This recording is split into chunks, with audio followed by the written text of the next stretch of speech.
بسم الله الرحمن الرحيم والصلاة والسلام على رسول الله سيد الأولين والآخرين وعلى آله وصحابته الغر الميامين ومن تبعهم بإحسان إلى يوم الدين وبعد. Chers frères et sœurs, nous avions mis l'accent dans les cours précédents sur une des fonctions de l'intention an-niyya, c'est-à-dire le fait de distinguer entre les actes coutumiers, habituels, des actes d'adoration. Tamyiz al-adat min al-ibadat. Al-adat wal-ibadat. Les actes coutumiers des actes d'adoration. Aujourd'hui, nous allons aborder un autre aspect concernant la question de l'intention. C'est le fait de distinguer entre trois domaines différents. Le domaine du droit musulman et le domaine de la foi, c'est-à-dire de tawhid, de l'unicité de Dieu, du dogme islamique. Et le troisième, c'est le domaine de la spiritualité ou tazkiyatun nafs. La spiritualité. Alors, la question de l'intention intervient sur ces trois domaines, mais de manière différente.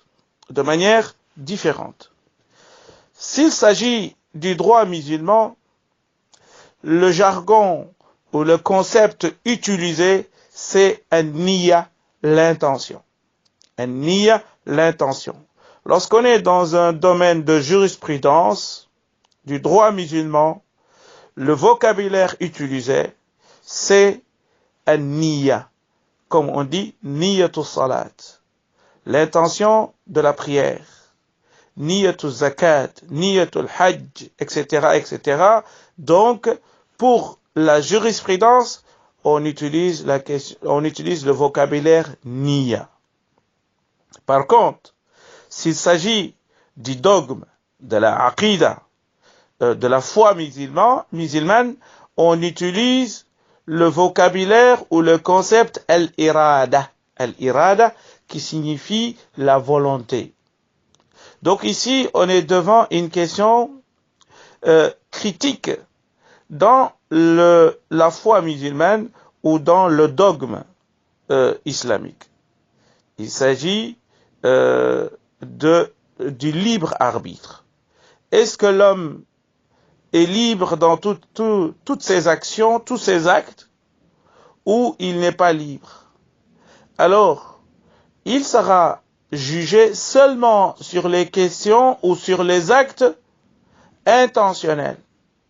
Les actes où il a la volonté de les accomplir, il sera jugé seulement sur ce type d'actes, les actes volontaires. S'il est contraint, s'il a été obligé de faire quelque chose qui va à l'encontre de son vouloir, l'islam ne reconnaît pas cet acte comme étant responsable, c'est-à-dire cette personne ne sera pas responsable de cet acte. Et donc dans le domaine du dogme islamique, on utilise le mot irada. Est-ce que il l'a fait intentionnellement, c'est-à-dire volontairement ou pas?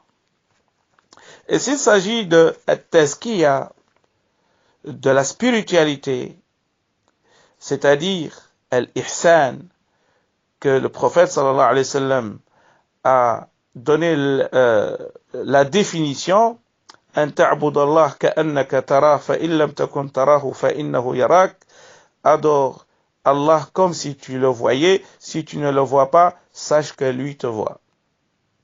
Dans ce domaine de la spiritualité, on utilise le concept ou le vocabulaire al-ikhlas. Al-ikhlas, la sincérité. La sincérité.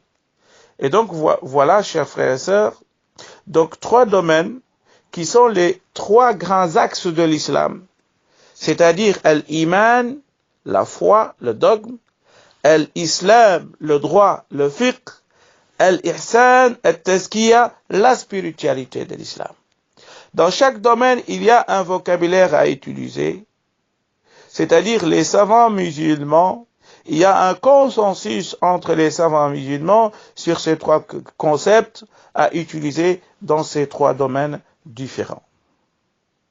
Mais la question de l'intention n'a jamais été, ou bien le Coran n'a pas mentionné le mot niya. Je précise. Le mot niya n'a pas été évoqué dans le Coran. Le mot en tant que tel, c'est-à-dire le mot niya, nawa, yanui, ne se trouve pas dans le Coran. Mais il y a des mots ou d'autres concepts utilisés qui abondent dans le même sens. La question de l'intention est étudiée dans le Coran, mais le mot niya n'y est pas. Il n'est pas dans le Coran. Par exemple, lorsque Allah subhanahu wa ta'ala dit وَمَا أُمِرُوا إِلَّا لِيَعْبُدُوا اللَّهَ مُخْلِصِينَ لَهُ الدِّينَ. Ce qui leur a été recommandé, c'est d'adorer Allah avec sincérité. Avec sincérité, ça veut dire avec une bonne intention. Avec une intention d'adorer Allah sans l'associer. Vous voyez donc, dans ce domaine-là, on parle de sincérité, mais c'est la même chose, c'est la question de l'intention. Dans un autre verset, ذَلِكَ خَيْرٌ لِلَّذِينَ يُرِيدُونَ وَجْهَهُ. Cela est meilleur pour ceux qui cherchent la face de Dieu. Faire quelque chose pour la face de Dieu, c'est faire la chose uniquement pour Dieu, exclusivement pour Allah, sans y associer qui que ce soit. On voit bien donc que cette question de l'intention est bel et bien utilisée par le Coran. D'autres versets également, وَلَا تَطْرُدِ الَّذِينَ يَدْعُونَ رَبَّهُمْ بِالْغَدَاةِ وَالْعَشِيِّ يُرِيدُونَ وَجْهَهُ. Ne te débarrasse pas, ou bien ne chasse pas ces jeunes ou ces pauvres hommes qui viennent, qui sont des musulmans, qui sont des compagnons. وَلَا تَطْرُدِ الَّذِينَ يَدْعُونَ رَبَّهُمْ بِالْغَدَاةِ وَالْعَشِيِّ يُرِيدُونَ وَجْهَهُ. Il ne faut pas les chasser, il ne faut pas s'écarter d'eux, car ces gens-là cherchent la face de Dieu. Oui, leur objectif, c'est l'agrément d'Allah subhanahu wa ta'ala. Dans un autre verset également, الذين ينفقون أموالهم ابتغاء مرضات الله وتثبيتا من أنفسهم. Ceux qui dépensent leur argent, leurs biens pour la face de Dieu, ابتغاء مرضات الله, en cherchant l'agrément de Dieu. Donc, vous voyez, il y a plusieurs versets. On peut encore continuer à citer ces versets-là. Tous ces versets abondent dans le même sens et traitent essentiellement la question de l'intention, même si l'on sait que le mot niya, je dis bien niya en arabe, n'est pas cité dans le Coran. Un autre aspect important que les savants musulmans ont cité sur ce hadith, concernant toujours la question de l'intention.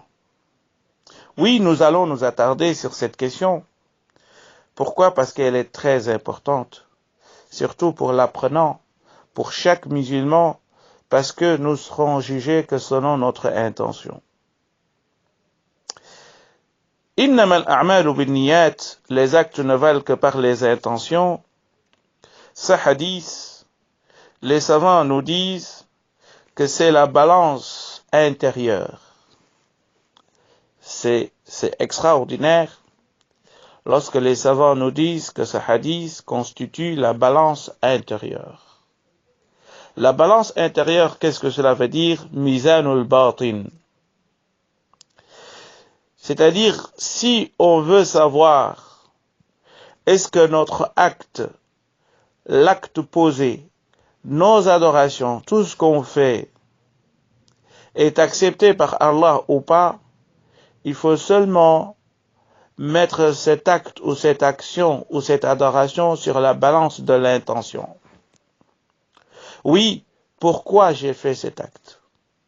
Est-ce que je l'ai fait pour Dieu, pour Allah, ou bien je l'ai fait pour les gens? Si c'est pour les gens, l'acte ne sera pas accepté pour Dieu, auprès de Dieu. Et si c'est fait pour Allah, subhanahu wa ta'ala, l'acte, incha'Allah, sera accepté.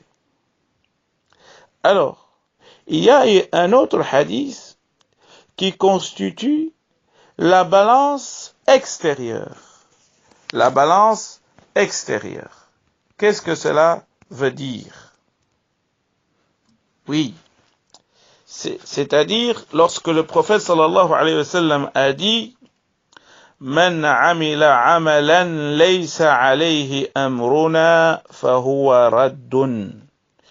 Celui qui accomplit un acte qui ne fait pas partie de nos affaires ou de notre affaire, c'est-à-dire qui ne fait pas partie des enseignements du prophète sallallahu alayhi wa sallam, qui ne fait pas partie de l'islam, cet acte sera rejeté. Fahuwa raddun. Et donc, il y a une balance intérieure, c'est l'intention, il y a une balance extérieure des actes. Et le hadith qui symbolise cette balance, c'est celui-ci qu'on vient de citer, c'est lui qui fait quelque chose qui ne fait pas partie de notre affaire, c'est-à-dire de l'enseignement du prophète sallallahu alayhi wa sallam ou de l'islam, cet acte sera rejeté. Donc, pour qu'un acte soit accepté, il faut le soumettre aux deux balances, la balance intérieure et la balance extérieure. La balance intérieure, c'est l'intention pour laquelle on a accompli cet acte. La balance extérieure, il faut que cet acte soit conforme avec l'islam, c'est-à-dire avec les enseignements du messager d'Allah, Muhammad sallallahu alayhi wa sallam. Alors, pour mieux encore expliquer la question de l'intention, nous allons étudier un autre hadith qui est étroitement lié à cette question. عن أم المؤمنين أم عبد الله عائشة رضي الله عنها قالت قال رسول الله صلى الله عليه وسلم يغزو جيش الكعبة فإذا كانوا ببيداء من الأرض يخسف بأولهم وآخرهم قالت أي عائشة قلت يا رسول الله كيف يخسف بأولهم وآخرهم وفيهم أسواقهم ومن ليس منهم قال يخسف بأولهم وآخرهم ثم يبعثون على نياتهم متفق عليه واللفظ للبخاري. Ce hadith dit en substance ceci. Aïcha rapporte un jour, elle a dit au prophète sallallahu alayhi wa sallam, ou le prophète sallallahu alayhi wa sallam a dit, un jour viendra, il y aura une armée qui va envahir la Kaaba. C'est-à-dire qui sera sur le chemin avec l'intention d'envahir la Kaaba, c'est-à-dire la Mecque. Et lorsque cette armée va se trouver dans un désert aride, qu'est-ce qui va se passer? La terre va s'ouvrir et que toute cette armée sera engloutie par la terre avant d'atteindre la Mecque. Cette armée qui a l'intention d'aller détruire la Mecque, cette armée va être engloutie par la terre. Tous, sans exception.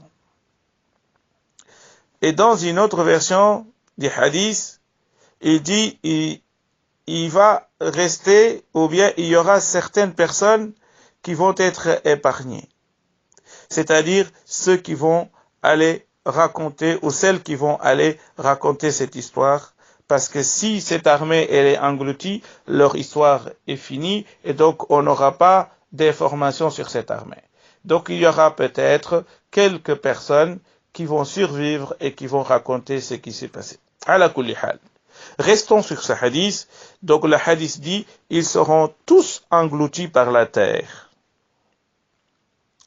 قلت يا رسول الله, Aïcha dit, كيف يخسف بأولهم وآخرهم, comment cette armée de A à Z, c'est-à-dire toutes ces personnes-là, vont être toutes ou tous engloutis par la terre.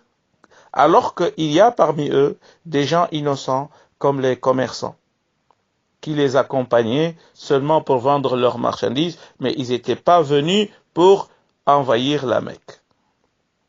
Et là, le prophète sallallahu alayhi wa sallam répond, il dit, يُخْسَفُ بِأَوَّلِهِمْ وَآخِرِهِمْ ثُمَّ يُبْعَثُونَ عَلَى نِيَّاتِهِمْ.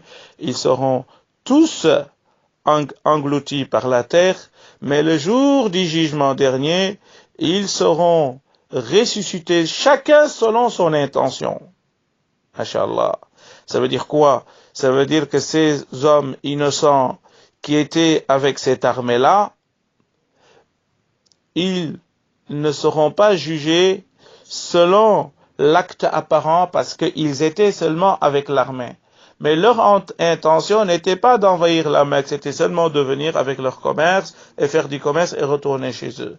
Donc le jour du jugement dernier, ils seront jugés selon leur intention. Par contre, ceux qui sont venus pour envahir la Kaaba, ils seront jugés selon leur intention d'envahir la Kaaba. Mais ce qui est important à retenir également, après la question de l'intention, c'est que lorsque un malheur arrive, même si on a une bonne intention, mais si on se retrouve avec des gens qui ne sont pas bien, des malfaiteurs ou des pécheurs, le châtiment s'abat sur nous tous, sans exception aucune. Sans exception aucune. Et ça, c'est une question très importante. Éviter d'être avec des gens mauvais, avec des gens qui commettent des péchés, car lorsque le châtiment arrive, n'épargnera personne. D'ailleurs, c'est pour cela que le Coran dit وَاتَّقُوا فِتْنَةً لَا تُصِيبَنَّ الَّذِينَ ظَلَمُوا مِنْكُمْ خَاصَّةً. Craignez une fitna, lorsqu'elle arrive, personne ne sera épargné. Un autre hadith, chers frères et sœurs, très important à souligner. Lorsque le prophète sallallahu alayhi wa sallam a dit Man qatala litakuna kalimatullahi hiya al-ulya fahuwa fi sabilillah.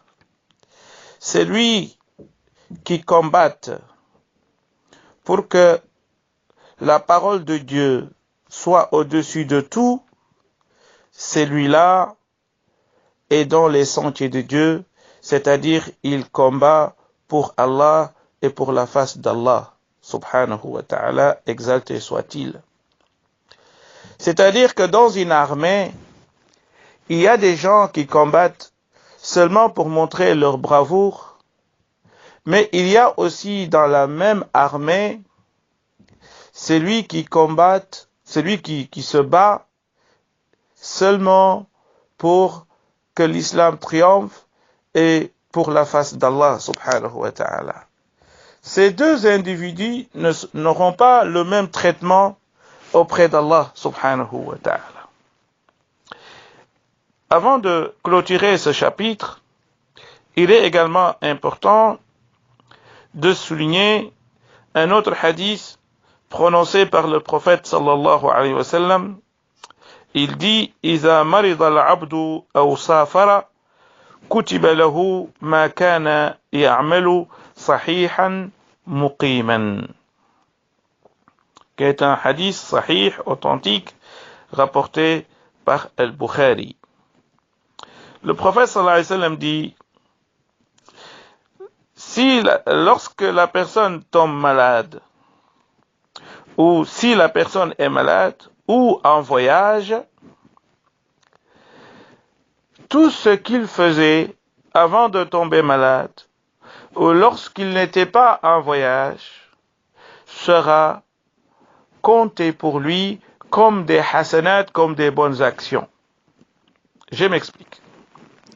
Quelqu'un qui a l'habitude de faire, après chaque prière obligatoire, des prières surrogatoires. Il a l'habitude de faire ça. Ou bien quelqu'un qui a l'habitude de jeûner le lundi et le jeudi et les 3 jours blancs. Il a l'habitude de faire ces adorations-là.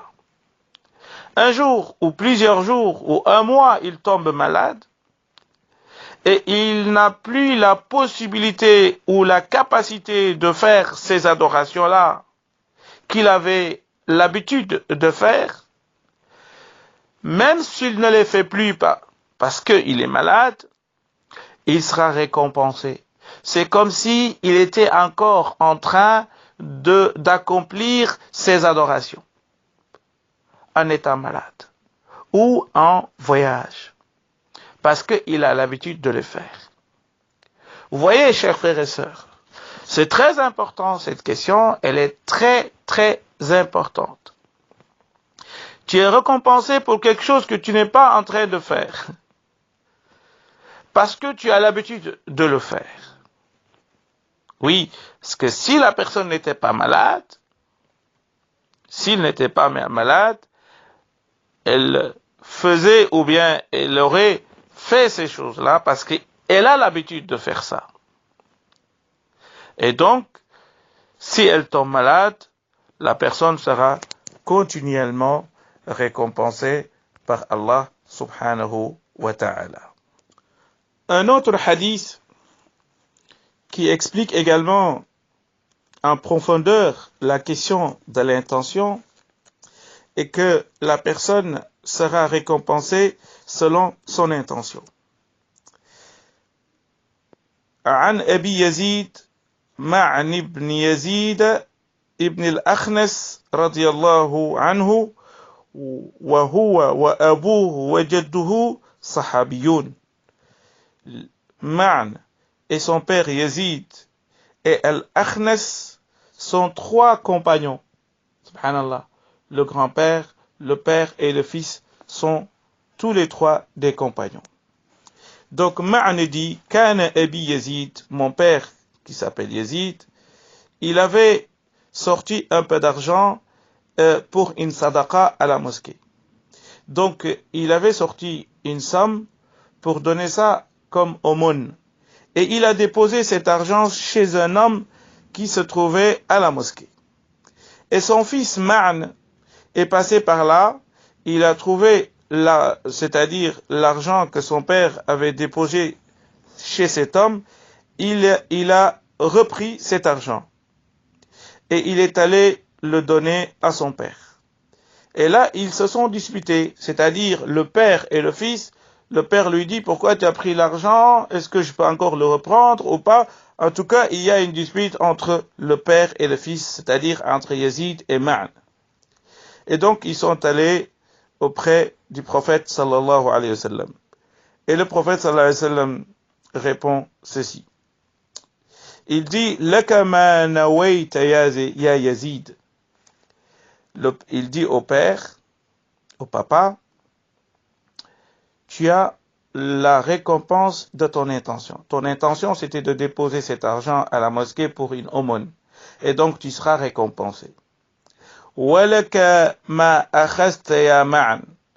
Il dit à Ma'an également, l'argent que tu as récupéré et que tu as donné à ton père, tu seras également récompensé pour cet argent-là.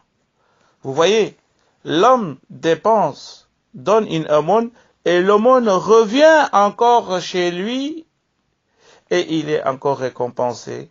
Et son fils, qui était la cause également du retour de cet argent, il sera également récompensé.